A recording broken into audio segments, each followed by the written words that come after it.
ești supărat? Astăzi e și ziua mea.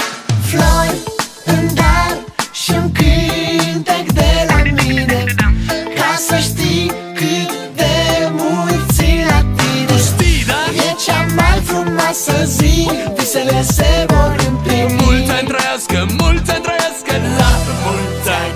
De ziua ta, ziua ta, flori înfloresc. De ziua ta, ziua ta, eu îți doresc. De ziua ta, ziua ta, tot ce mai bun. De ziua ta, ziua ta, a ta.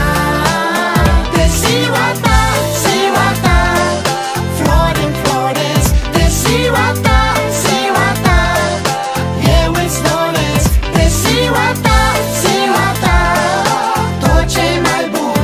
De ziua ta, ziua ta, a ta. De ziua ta n-am să fiu rău, dau share și rămân fără portmoneu.